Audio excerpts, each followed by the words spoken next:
시청자 여러분, 한 주 동안 너무나 뵙고 싶었습니다. 우리 다 같이 인사하겠습니다. 술술 풀릴 겁니다. 술술 풀릴 겁니다. 네, 저번 주에 행복한 인생 3편에 대해서 제가 강의를 드렸습니다. 그래서 불자님과 시청자님들이 반응이 좋아서 오늘도 역시 이어서 행복한 인생 네 번째 시간을 갖도록 하겠습니다. 사람은 위기를 마주한 순간에 세상에 눈을 뜨게 됩니다. 그리고 그냥 사람이 자기가 있으면 행복한 줄 몰라요. 불행해졌을 때, 그때 나 정말 행복했구나. 경제적으로 궁핍한 환경에 처했다든지 어려운 환경에 처했을 때, 그때 내가 참 경제적으로 넉넉했구나. 그리고 가족들의 사랑을 잃어버렸을 때, 그때 내가 정말 봄날이었고 남편이 나를 사랑해 줬고 아들, 딸이 나를 사랑해 줬구나. 때로는 사람이 살아가면서 역경도 한 번씩 겪어보고 해야 노래도 아픈 만큼 성숙해진다는 말 있지 않습니까? 네. 그래서 거기에 관한 이야기를 한 가지 하겠는데, 어떤 젊은이가 있었어요. 미국에서 실제로 있었던 이야기입니다. 어떤 젊은이가 등산을 좋아하고 또 암벽 등반하는 것도 좋아하고 이래서 어느 계곡으로 이제 암벽 등반을 하러 갔습니다. 그런데 그런데는 한 번씩 산사태가 있지 않습니까? 네. 산사태가 나가지고 바위가, 커다란 바위가 한 서너 개 굴러 내려온 겁니다. 20대에 피 끓는 젊은이였던지라 다 피했어요. 다 피했는데 마지막 그 바위 한 개를 피하지 못하고 그 바위, 큰 바위가 그만 자기 오른손을 짓누르고 만 겁니다. 자기 오른손이 거기에 깔렸지요. 집채만한 바위에 오른손이 그대로 깔리는 바람에 안 빠져나오는 겁니다. 하는 수 없이 이 젊은이가 왼손으로 등산용 나이프, 등산용 칼 있죠? 네. 등산용 칼을 꺼내가지고 바위 주위를 파내기 시작했어요. 바위 주위에 흙을 막 파내고 깎아내고 등산용 나이프 이 칼이 무뎌질 대로 무뎌져도 손은 꿈쩍도 안 하고 안 빠진 겁니다. 이 젊은이한테는 물 1리터, 그 다음에 빵 2조각이 전부였습니다. 일주일의 시간이 흘렀습니다. 물도 이미 고갈되었고 빵도 먹기에는 턱없이 부족했고 벌써 다 먹었죠. 용변도 그냥 그 자리에서 보는 거예요. 죽어가고 있었죠. 그러기를 거기서 5일이 더 흘렀습니다. 이제 5일 동안은 아무것도 못 먹고 물 한 방울도 못 먹고 이제는 죽는 날만 기다린 거예요. 정말 죽음의 공포가 너무나 겁이 나는 거예요. 이미 오른손은 이쪽은 바위에 짓눌린 부분은 새까맣게 변해 있었고 피가 안 통하니까. 그래서 체념을 하고 살 수가 없지 않습니까? 이제 유언을 남기게 된 겁니다. 보통 요즘 젊은이들은 휴대폰이라든지 또 비디오 카메라를 산에 등산한다든지 할 때는 들고 다니지 않습니까? 자기가 가지고 왔던 비디오 카메라로 자신의 모습을 찍으면서 울면서 아버지, 어머님한테 유언, 자기 형제들한테 하고 싶은 유언을 남기고 그 다음에 등산용 나이프 칼로 자기의 태어난 생일, 연월, 일시, 그 다음에 이름, 그 다음에 사망 날짜, 이제 오늘 내일 하니까 그래가 다 그 새겼어요. 칼로 바위에다가 끌어가지고 새겼어요. 그래가지고 이제 모든 것을 포기하고 모든 것을 체념하고 죽기로 이제 죽을 순간만 기다린 거예요. 모든 것을 포기를 한 상태입니다. 그런데 삶의 희망의 끈을 놓지 않았을 때는 정말 불안하고 무섭고 두렵고 초조했는데 삶의 한 가닥의 끈을 놓아버리고 모든 것을 체념한 순간 그렇게 마음이 편하더래요. 모든 것을 포기를 하니까 차라리 마음이 편안한 거예요. 그러면서 자기를 객관적으로 바라보게 된 겁니다. 이 젊은이가 뭐 때문에 지금 죽게 됐습니까? 바위에 오른손 하나가 짓눌려서 죽게 됐죠? 이 오른손이 그 젊은이입니까? 아니지요? 이 오른손은 그 젊은이의 한 부분에 불과한 거였어요. 모든 것을 포기를 하고 모든 것을 체념하니까 내가 이 오른손 이것 때문에 내가 죽게 되다니 아니지 하면서 오른손이 없는 자기 행복한 모습을 상상하는 거예요. 자기가 사귀고 있는 사랑하는 여자친구가 있었거든요. 자기가 사랑하고 있는 이 여자친구를 계속 만나가지고 결혼하는 상상을 했어요. 팔이 없는 가운데 결혼하는 상상을 했어요. 너무나 행복한 거예요. 자기가 비록 오른팔이 없지만은 그 여자친구랑 결혼해서 3살박이 아들을 목마를 태우고 안고 있는 모습을 상상한 겁니다. 너무나 행복하고 감사했어요. 그리고 자기 아버지 어머니랑 자기 사랑하는 아내랑 그리고 3살박이 아들이랑 자기 차에 태워가지고 바닷가를 드라이빙하는 그것을 상상했어요. 비록 오른손이 없이 왼손으로 운전을 하지만 너무나 행복한 거예요. 그 젊은이가 결심을 한 겁니다. 이 오른손은 내가 아니다. 나의 아주 작은 일부일 뿐이다.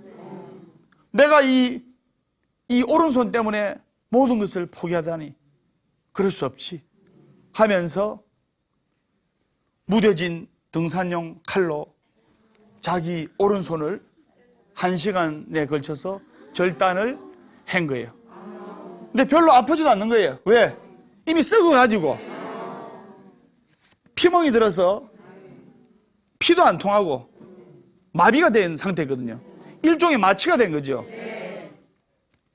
동상 걸린 손발에는 고통이 별로 없잖아요. 잘려도 별로 고통이 없어요. 그와 마찬가지로 자기가 할 수 있는 것은 등산용 로프로 피가 최대한 출혈이 많이 안 나게끔 출혈을 최소화하게끔 묶은 것 뿐입니다. 1시간 동안 행복한 상상을 하면서 사랑하는 아내와 해변을 거닐면서 3살박이 아들을 가슴에 안고 그런 행복한 상상을 하면서 그걸 견뎌낼 수 있었습니다. 그리고 피를 최대한 작게 나게 하면서 사막을 걸었어요. 1시간쯤 걸으니까 구조용 헬리콥터가 나타나서 이렇게 자신의 생명을 건지게 되었습니다.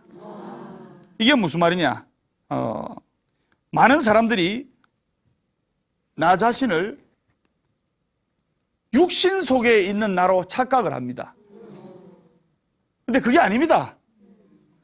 이 젊은이가 나중에 구조되고 나서 자기의 극적으로 살아남은 이야기를 이제 방송에서 이야기를 했을 때, 팔다리는 온전한 내가 아니다. 나의 아주 작은 일부분일 뿐이다. 나는 육신 이상의 존재이다. 여러분이나 법담 스님이나 우리는 육신 이상의 존재예요. 너무 이 몸뚱이에 집착할 필요는 없다 이 말입니다. 그래서 그 젊은이는 오른팔은 비록 없어졌지만은 남은 여생을 아주 행복한 인생을 영위를 하고 있었고, 그리고 자기 자신을 더 큰 나를 발견하게 된 겁니다. 이 몸뚱이가 내가 아닙니다. 스며 맞죠? 네. 그래서 여러분들은 행복한 인생을 영위를 하려면은 절에 가서 기도를 많이 해야 돼요. 많은 불자님들께 가족이 행복해지고 인생이 행복해지려면 절에 가서 기도를 해야 된다니까. 스님, 절에 갈 때마다 108배 해야 됩니까? 절에 갈 때마다 막 1080배 해야 됩니까? 3000배 해야 됩니까? 그런 질문을 무수히 많이 들었습니다. 또 어떤 분은 절에 갈 때마다 뭐 목욕 재개하고 오시는 분도 계세요. 물론 그러면 좋습니다. 절을 안 하는 것보다 108배를 하는 것이 더 좋고, 108배를 하는 것보다 1080배를 하는 것이 더 좋고, 1080배를 하는 것보다 3000배를 하는 것이 더 좋습니다. 그런데 전진산문이면 복귀시주라. 꼭 그렇게 안 하더라도 여러분들이 전진산문, 절 산문 앞에 전진만 하면, 절 산문 앞에 도착만 하면 복귀시주, 부처님께서 여러분들의 소원을 아시기 때문에 알아서 소원이 복귀가 되게끔, 알아서 소원이 여러분들한테 가게끔 돌려주신다 이 말입니다. 그러니까 편안하게 전진산문 복귀시주 절에 와서 절 삼배하고 가시고, 기쁜 일이 있을 때 기쁜 마음으로 부처님 감사합니다 하면서 절 삼배하시고. 그런데 참 제가 안타까운 일이, 불자님들이 고난에 처했을 때, 어려움에 처했을 때는 그 고난과 역경과 고통으로부터 벗어나기 위해서 발버둥 치면서 기도합니다. 발버둥 치면서. 그런데 그 고난과 역경과 고통으로부터 벗어나니까 또 언제 그러냐는 듯이 또 절에 잘 안 와요. 그럼 돼야 안 돼요? 안 돼요. 그래서 슬퍼도 부처님과 같이 슬퍼하고, 기뻐도 부처님과 같이 기뻐하고, 이렇게 돼야 나쁜 재앙이 나타났을 때는 부처님의 가피로 빨리 사라지고, 좋은 운과 좋은 복이 왔을 때는 오래 머무른다 이 말입니다. 무슨 말인지 아시겠죠? 금강경의 말씀에 응무소주 이생기심이라는 말이 있습니다. 그래서 마땅히 응당히 집착하는 바 없이 마음을 내어야 되느니라, 이런 말씀이 떠오르는데, 그러니까 행복해지려면 너무 집착하면 안 돼요.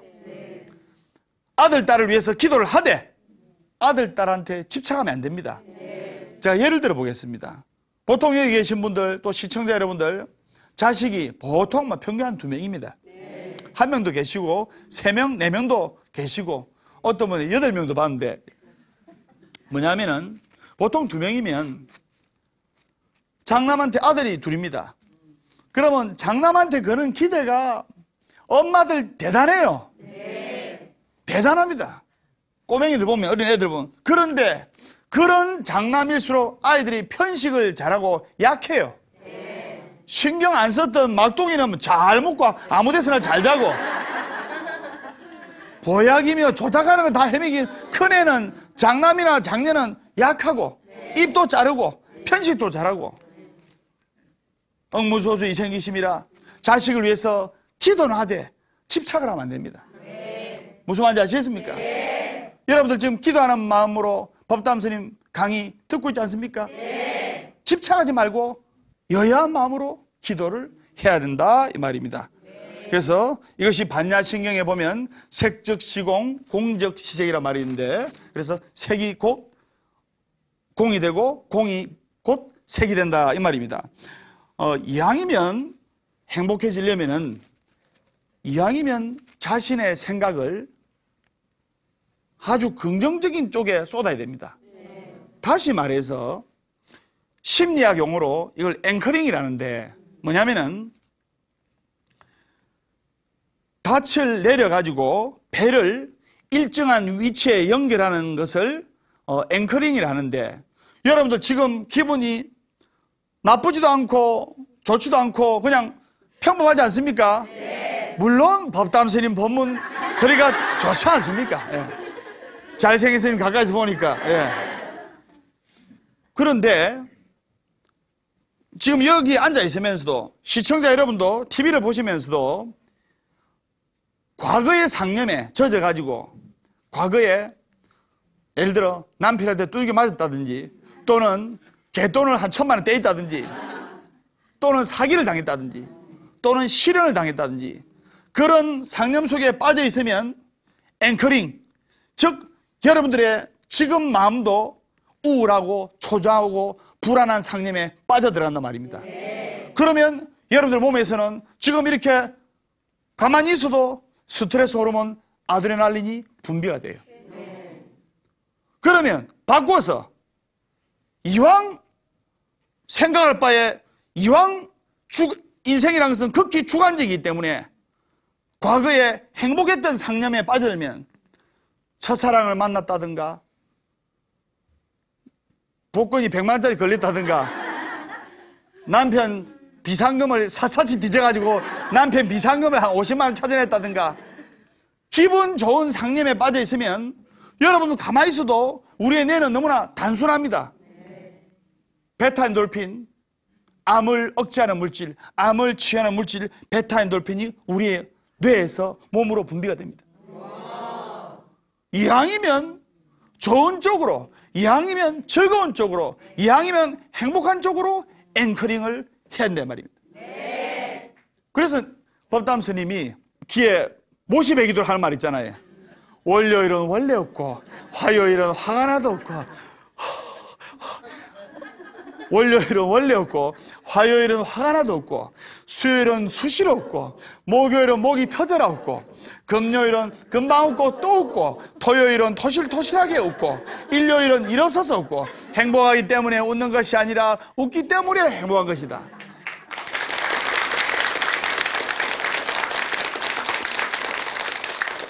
이것을 귀에 못이 배기도록 하니까 어느 거사가, 어느 남자 신도인데 한성격 하는데 잘 달라들어요. 그래서 성질이 잘 안 돼. 고참 상사가 야 이것밖에 못해 하면 야 알겠습니다, 열심히 하겠습니다 이래 되는데 달라드는 거예요. 그런데 법담 스님을 만난 후로 인생이 바뀌기 시작합니다. 월요일은 원래 없고 화요일은 화가 나도 없고, 그러니까 화요일이었어요. 어느 날 그 가게에 내가 들리게 됐는데 그 밑에 그 거사님이 스님 화가 나도 화요일은 웃어야 되겠죠. 그래도 그 화를 참으면서 노력하는 모습이 굉장히 보기 좋더란 말입니다. 그래 얼마 위에 고참 상사의 상사한테 인정을 받아가지고 월급도 계속 오르고 있고, 예. 월급 올려주는 거는 사장 마음 아닙니까? 네. 세면 맞습니까? 네. 예. 그래서 이왕이면 좋은 쪽으로, 밝은 쪽으로 생각하는 게 좋다 이 말입니다. 네. 예. 실제로 어느 과학자가 실험을 했어요. 스님이 저번에 콩나물에 관한 이야기 했죠. 네. 그것은 부산 보각사 들어가서 보각사 법담 스님의 술술 풀리는 소원성지 이야기 2편 감사하는 마음 줘야 하면 콩나물 이야기가 나옵니다. 오늘은 물에 관한 이야기를 하겠는데, 물이 A컵에 담긴 물이 있고 B컵에 담긴 물이 있어요.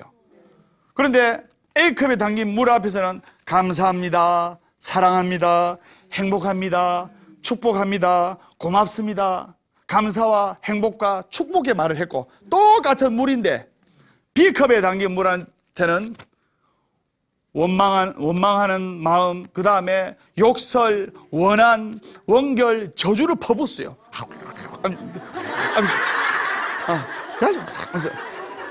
그런데 똑같은 물인데 일주일 후에 A컵에 담긴 물은 몸에 정말로 좋은 육각수로 변해 있었고, 전자현미경으로 과학자가 딱 들여다봤거든요. B컵에 담긴 물은 물의 유전자가 변형이 돼가지고 쉽게 말해서 사람이 먹으면 굉장히 해로운 물로 변해버렸어요. 한마디로 못 먹는 물이 됐죠. 그런데 과학자가 여기에다가 더 고차원적인 실험을 했어요. 왜냐? A컵, B컵에 담긴 물은 이 사람의 이 침 속에는 기가 있지 않습니까? 좋은 생각을 하면 좋은 기가 나오고 나쁜 생각을 하면 탈기가 나오지 않습니까? 그래서 그 기가 묻어서 그럴 수 있다 해서 A컵 물, B컵 물 뚜껑을 딱 닫았어요. 뚜껑을 닫고 단지 A컵의 물에 단어를 써가 붙였는데 감사, 사랑, 행복, 축복 그 단어를 써서 붙였고, B컵의 물에는 뚜껑 딱 덮어서 사람 침이나 먼지가 못 들어가도록 해서 딱 덮어가지고 증오, 원결, 원한, 저주, 욕설 딱 써가 붙였어요. 그리고 일주일 후에 다시 과학자가 전자현미경으로 물의 형질을 분석을 했습니다. 그런데 또 놀라운 사실이 발견된 겁니다. 그 감사와 행복과 축복이라는 단어를 적어 붙인 그 A컵의 물은 아주 좋은 육각수로 변해 있는 겁니다.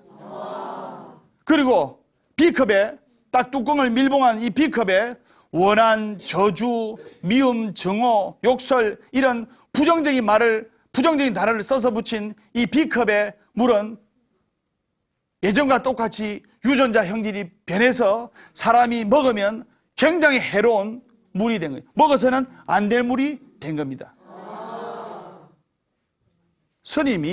법담 스님이 지금 이거를 이야기를 하려고 하는 게 아니고 지금부터 이야기하는 것을 시청자 여러분 잘 들으세요. 그렇다면 우리 인간 사람의 몸은 70% 물로 구성이 되어 있어요. 70% 이상이 물로 구성이 되어 있습니다. 그러면 감사와 행복과 축복과 평화의 마음을 가슴에 새기는 사람은 그 사람의 인생이 감사와 행복의 상황을 만들어 감사와 행복의 운명으로 달려가고 바뀌어져 가고 있고, 원한과 슬픔과 저주와 불평과 불만을 가슴속에 품은 사람은 그 사람의 인생이 지금은 좋을지라도 앞으로 인생이 불평과 불만과 괴로움의 인생으로 달려가고 있다는 것을 여러분들이 아셔야 됩니다. 이것을 법담 스님이 여러분한테 전하고 싶어요. 그래서 법담 스님이 항상 감사하는 마음, 축복의 마음, 아침에 눈을 딱 뜨자마자 제일 중요한 것이 여러분들 소원을 비는 것이, 입으로 소원을 비는 것이 중요한데 막상 떠오르는 게 없다.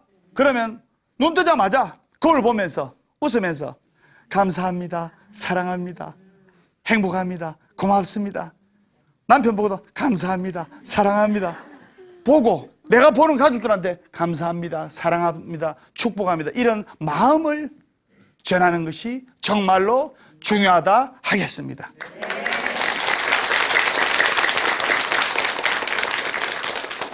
정말 여러분 중요한 거예요. 지금 2014년 한 해가 이제 시작하다시피 했는데 한 해를 감사와 행복과 축복과 평화, 즐거움의 마음으로 하루하루를 시작을 해야 됩니다. 그 작은 감사가 모여서, 그 작은 사랑이 모여서 여러분들의 인생으로 채워진다 이 말입니다. 선생님 강의 재밌죠? 네. 더 재미난 이야기 해드리겠습니다.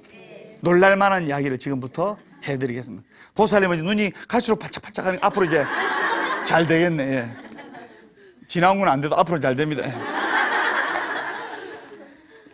시간 여행으로 젊어진 노인들의 이야기를 하겠는데, 때는 2009년 8월 경기도에서 있었던 이야기입니다. 경기도 어느 마을에 관광차를 45인승 관광차에 한 60대 중반에서 60대 후반의 할아버지 할머니들을 차에 가득 모시고 그 경기도 한 마을에 모셔왔습니다.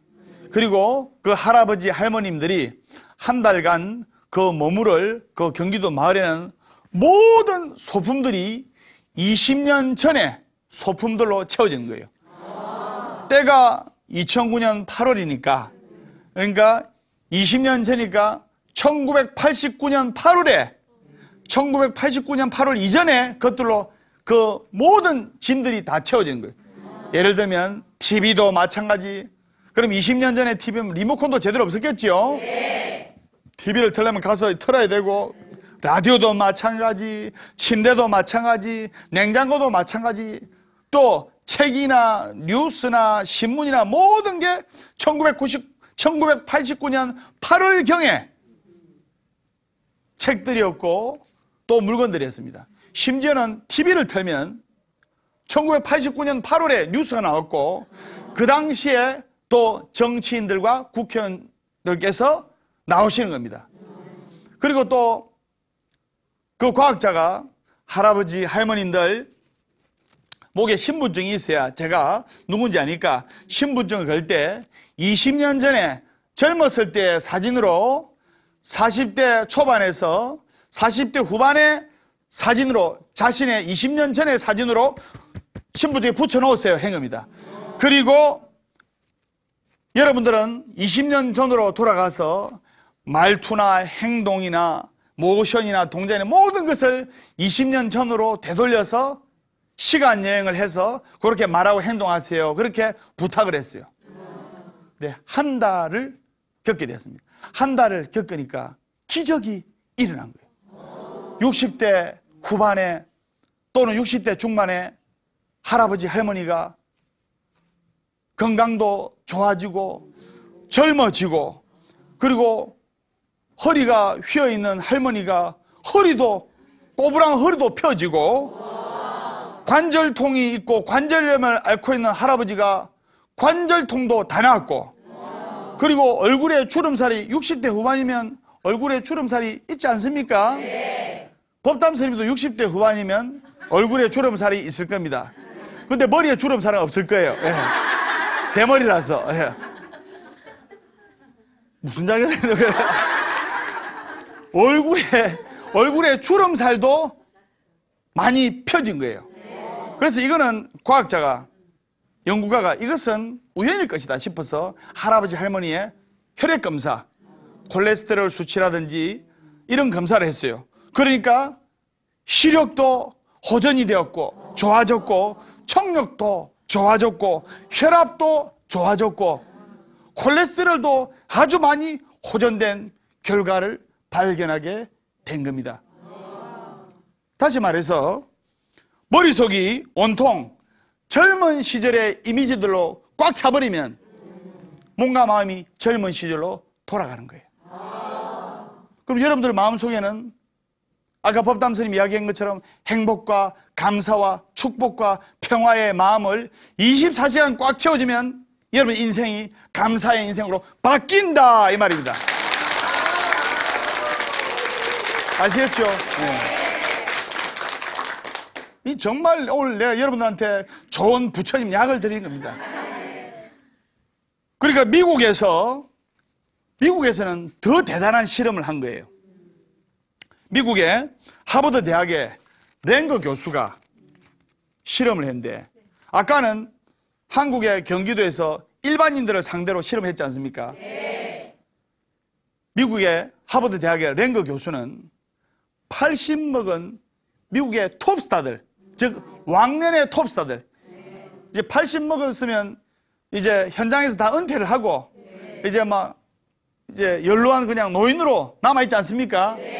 휠체어를 타고 있는 또 왕년의 톱스타도 계시고, 그러니까 가수, 그 다음에 영화배우, 그 다음에 TV 앵커, 그 다음에 탤런트, 이런 주로 80대에서 80대 초반에 기력이 안 좋은 왕년의 톱스타를 상대로 이 실험을 했는데, 한 달간 보통 이 영화배우나 탤런트나 이런 분들이 이제 한창 인기 있었을 때, 40대, 50대 한창 인기 있었을 때, 그때 그 숙소를 그때의 소품들로 전부 다 채웠어요.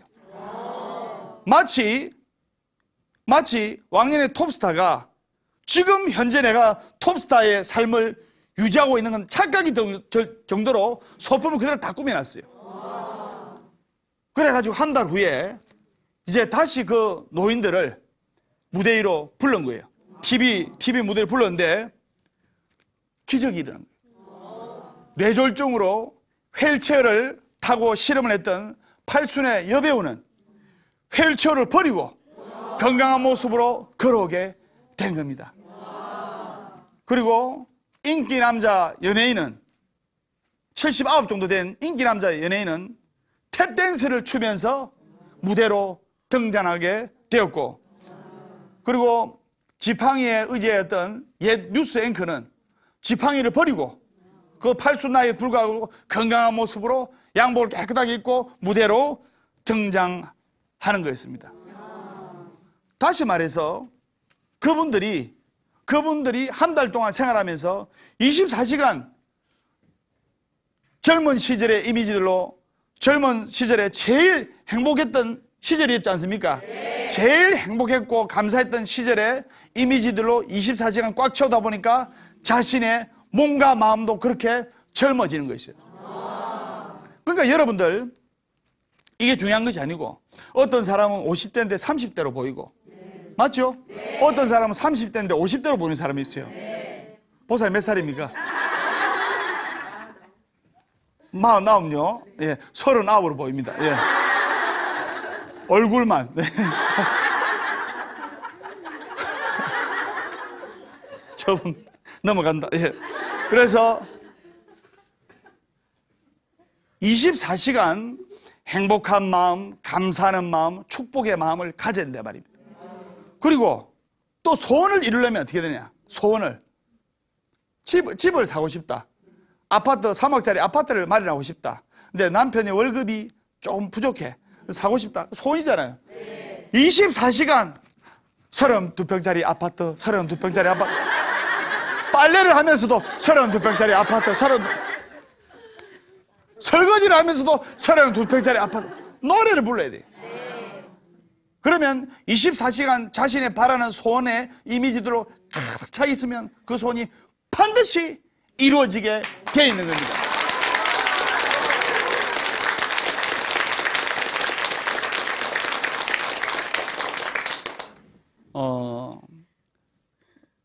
항상 감사하는 마음을 가져야 되겠습니다.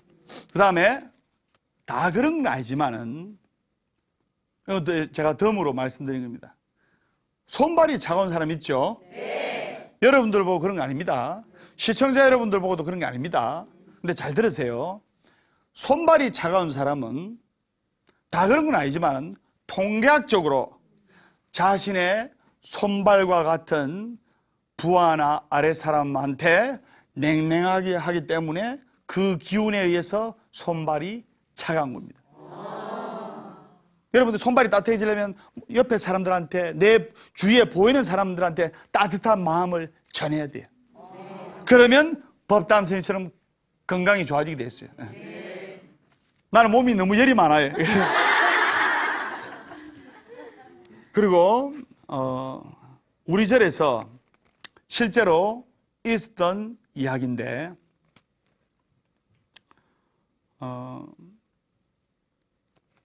따님 두 분이 있었어요. 따님 두 분이, 한 명은 초등학교 6학년, 한 명은 중학교 2학년. 이 두 따님이 어머니 소개로 엄마 따라 이렇게 절에 왔어요. 와가지고 아주 이 집안이 가난했어요. 엄마가 너무 착해요. 그래가지고 여러분들 보증 서면 돼요, 안 돼요? 안 돼요. 보증은 부자지간에도 서지 말라는 말이 있습니다. 보증은 부자지간에 서면 안 돼. 네. 그게 해명한 겁니다. 네. 보증 서지요. 그래가지고 아들 넘어가면 아빠까지 같이 넘어가요. 네. 보증을 안 쓰면 아들 넘어가면 아빠는 건재하지 않습니까? 네. 그럼 아빠가 아들 도와줄 수 있을 거 아닙니까? 네. 그래서 시청자 여러분 적으시기 바랍니다. 보증을 서지 말자. 보증을 서가지고 너무 착한 나머지 보증을 한 30번 서가지고 이게 다 넘어간 거예요. 평생 안 묻고 안 잊고 남의 집에서 이렇게 일하고 해가지고 한 3억 정도를 다 날린 거예요. 그 가족 4명이 단칸방에 살았어요. 그래서 그 중학교 양자리 따님만 보면 제가 신묘장구 대다라니 기도, 신묘장구 대다라니 기도를 하면 꼭 소원성취 하거든요. 또 금강경 사경을 하면 업장이 소멸되거든요. 그래서 그 사경법을 가르치고 한 달에 한 번씩 사경 노트를 집에서 해가지고 20권씩 나한테 들고 오는 겁니다. 내가 너는 소원이 뭐니? 이렇게 물으니까 예, 저는 꼭 좋은 신랑, 부자 신랑 만나가지고요 행복하게 살고요 엄마 아빠 아파트 32평짜리 아파트 해드린 게 내 소원이에요. 중학교 2학년 때부터 노래를 부르는 거예요. 근데 한 달에 한 번 올 때마다 넌 소원이 뭐니? 또 어떤 때는 못 올 때는 사경 노트를 퀵으로 나한테 보내는 거예요. 그러면 정말 정성이 들어있고 때로는 그 사경 노트를 보면 눈물 떨어진 자국도 있어요. 그 정도로 간절하게 사경을 했어요. 기도를 한 거죠. 신묘장구 대다라니 기도와 금강경 기도를 한 거죠. 그래서 세월이 흘러가지고 한 10년 정도의 세월이 흘렀는데 그 아이가 이제 15살 중학교 2학년의 나이에서 25 어엿한 아가씨 나이로 성장한 겁니다. 정말로 자기 말대로 수백억 대의 신랑을 만나가지고 여러분들 남편이 아무리 능력이 있어도 여러분들 친정 엄마 아버지 아파트 3억짜리 4억짜리 쉽게 해줍니까 안 해줍니까? 안 해주죠. 예. 예.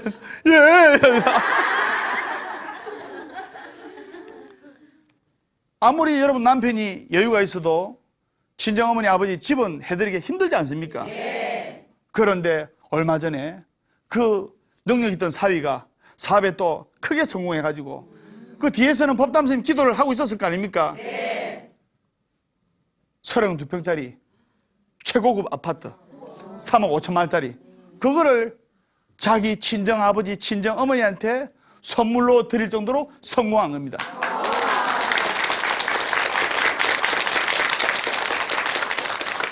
그분은 스님이 보면 소원이 그냥 아예 부자로 사는 게 소원입니다. 노래를 24시간 그 소원으로 가득 찼단 말입니다. 그러면서 간절히 기도를 했단 말입니다. 중요한 것은 부처님께 감사하는 마음으로 간절하게 기도를 해야 돼요. 하늘에서 감 떨어지기만을 바라서는 안 된다 이 말입니다. 설명 맞습니까? 네. 그리고 질문 받겠습니다. 질문. 예. 예. 법당 스님 말씀 잘 들었습니다. 예. 저는 20년간 우울증을 앓고 있는데요. 어떻게 하면 빨리 회복될 수 있을까요? 예. 우울해 보입니다. 예. 술술 풀릴 겁니다. 네, 예. 감사합니다. 예. 이 우울증이 네.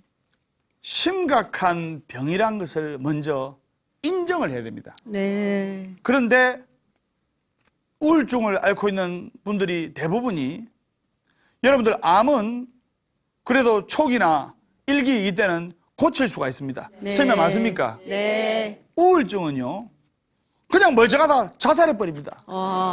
우리 주위에 보면 TV 켜면 그런 분들 얼마나 많습니까? 네. 그냥 삶을 포기해버립니다.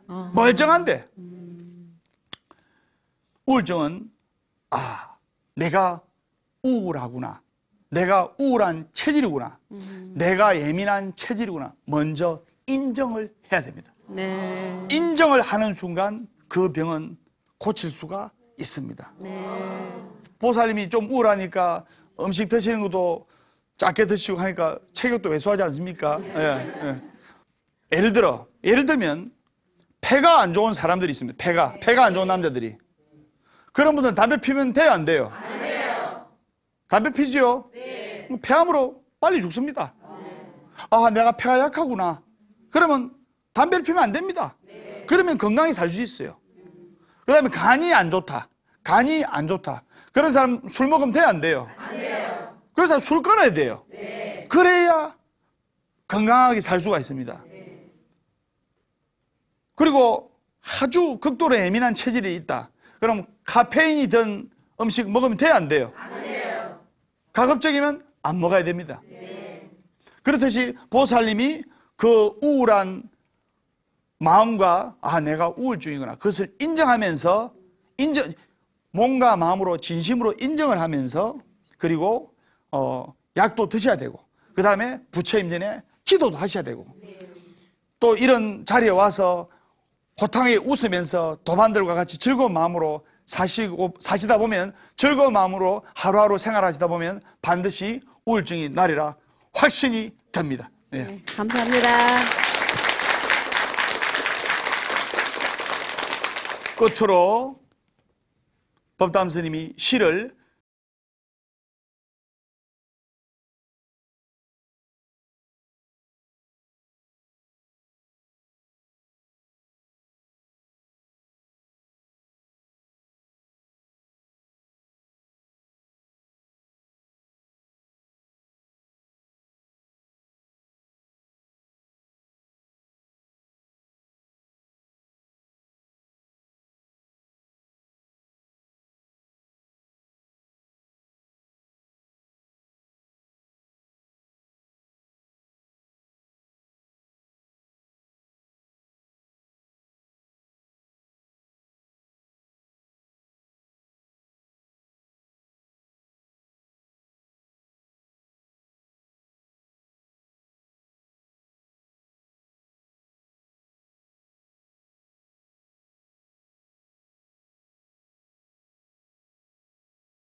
것은 우산을 들어주는 것이 아니라 함께 비를 맞는 것이 아닐까요? 관세음보살 눈을 떠주시기 바랍니다. 우리 도반들을 위해서 같이 서로 격려하고 용기를 주면서 행복하게 살도록 합시다. 보화사 법담스님의 술술 풀리는 소원성취 이야기 다음 주에 뵙겠습니다. 술술 풀릴 겁니다.